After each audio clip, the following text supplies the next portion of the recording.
Bonjour. L'objectif de cet exercice que je vais travailler avec vous est de vous montrer comment calculer un total simple de façon dynamique et plus professionnelle. Tout d'abord, vous pouvez télécharger le fichier Excel en cliquant sur le lien qui se trouve sous cette vidéo. Comme vous le voyez donc, le propriétaire de ce magasin de jouets a créé 3 tableaux dans lesquels il a saisi les quantités de jouets achetés de près des fournisseurs A, B et C. Et il veut, dans un tableau récapitulatif, calculer le total des jouets achetés pendant le deuxième trimestre et savoir ainsi le total des achats par mois pour chaque jouet, le total des achats dans ces 3 mois pour chaque jouet et la quantité des jouets achetés par mois.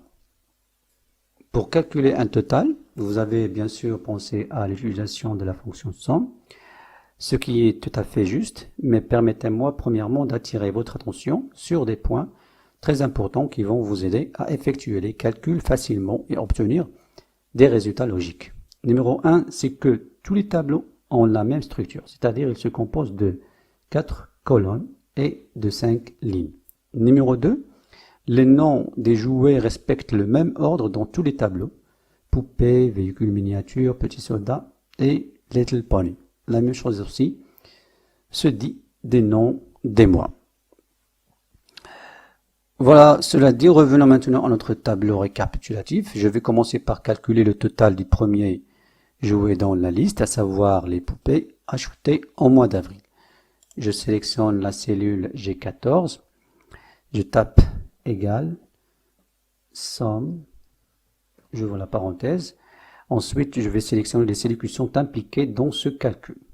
B7, point virgule, G7, point virgule, L7. Je ferme la parenthèse, entrée.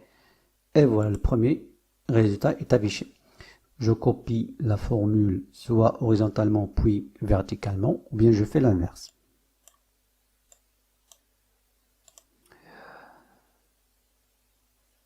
À l'aide donc du jeu de références relatives, Excel décale les références des cellules impliquées et adapte les formules automatiquement. Et pour vérifier ce travail, je double-clique par exemple sur une cellule choisie, par exemple H16. Je vois que dans cette formule, donc les cellules qui sont impliquées sont les bonnes cellules dont j'ai besoin dans mon calcul. Donc C9 et G H9 et M9. Je fais la même action avec I17. Je la sélectionne et je tape maintenant F2. Dans la formule affichée, j'ai aussi donc les bonnes références de cellules.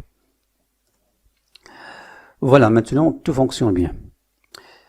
Ce travail, je peux le faire d'une autre façon, mais en utilisant une technique très astucieuse.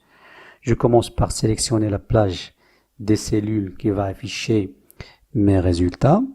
Je clique ensuite sur le bouton d'insertion de la fonction somme automatique.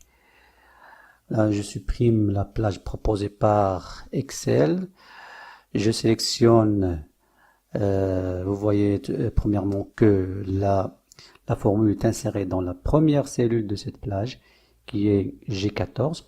Alors maintenant, je sélectionne les cellules dont j'ai besoin pour ce calcul.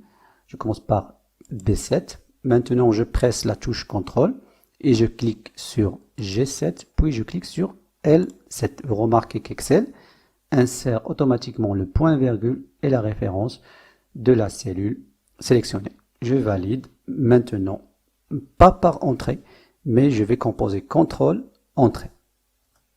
Voilà, donc la formule est exécutée dans la cellule G14 et répercutée instantanément dans le reste de la plage de cellules déjà sélectionnées. J'ai donc obtenu le même résultat, mais plus rapidement. Je peux vérifier les formules dans les autres cellules. Par exemple, je sélectionne la cellule I14, puis je fais un clic dans la barre de formule et vous voyez qu'Excel met en surbrillance les cellules qui sont impliquées dans cette formule. Ce sont donc les bonnes cellules. Je peux également utiliser un outil très intéressant. Par exemple, je vais sélectionner la cellule H17, je clique sur l'onglet Formule, je vais dans le groupe Vérification des formules, je clique sur Repérer les antécédents. Excel affiche des flèches qui indiquent les cellules qui sont impliquées dans cette formule. Pour faire disparaître ces flèches, je clique sur Supprimer les flèches. Il y a une autre astuce aussi pour voir ou bien pour vérifier quelles cellules sont impliquées dans ce calcul. Par exemple, je vais sélectionner la cellule G17 et je compose sur mon clavier CTRL-SHIFT-8 et automatiquement Excel met en surbrillance les cellules impliquées dans cette formule. Moi, j'ai utilisé la touche Maj, CTRL-Maj 8, parce que je ne dispose pas de pavé numérique sur mon clavier. Si dans votre cas, vous disposez d'un pavé numérique, il vous suffit de taper seulement ou bien de composer CTRL-8. Voilà, donc j'espère que ces secrets vont bien vous servir dans votre utilisation d'Excel. À ce stade alors, j'ai calculé le total des achats de chaque jouet par mois. Passons à présent à la colonne totale. Cette colonne qui va afficher le total des achats effectués dans le deuxième trimestre pour chaque jouet. Je vais me servir également de la même technique astucieuse. Je sélectionne donc les cellules qui vont afficher les résultats. Puis je clique sur Somme automatique. Tout est calculé intelligemment et en un clin d'œil et seulement en un seul clic. Je vérifie ensuite mes résultats et les références impliquées. Donc pour J14, les cellules impliquées sont donc les bonnes cellules. Pour la dernière cellule, ce sont donc les bonnes cellules également. Enfin, il nous reste la ligne dernière, la ligne des totaux, pour calculer le total des jouets achetés dans chaque mois et le total général des jouets achetés dans ce trimestre. La procédure est aussi simple comme les précédentes. Je présélectionne la plage des cellules qui vont afficher les résultats, puis je clique sur Somme automatique qui se trouve sous l'onglet Formule ou bien sous l'onglet Accueil ici. Et comme d'habitude, Excel effectue le calcul ultra rapidement.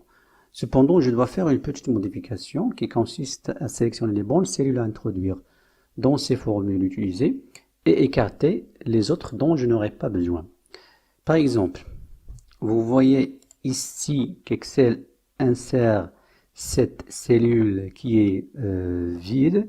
Je dois donc l'éliminer de la plage utilisée. Ce que je vais faire, c'est d'aller ici dans la barre de formule, sélectionner cette référence de plage utilisée et de sélectionner directement la plage souhaitée de mon tableau.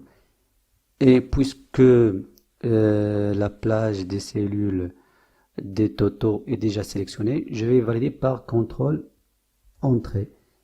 Et toutes les cellules seront donc modifiées rapidement. Pour la dernière cellule, par exemple, G19, donc je vois quelle référence la bonne plage de cellules. Voilà, donc le travail maintenant est bien effectué. La vidéo touche à sa fin. J'espère que ces actions professionnelles vont bien vous aider à améliorer votre façon de travailler avec les formules Excel. Je vous remercie pour votre attention.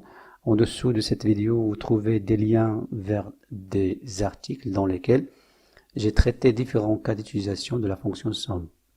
Merci et rendez-vous la prochaine vidéo. Au revoir.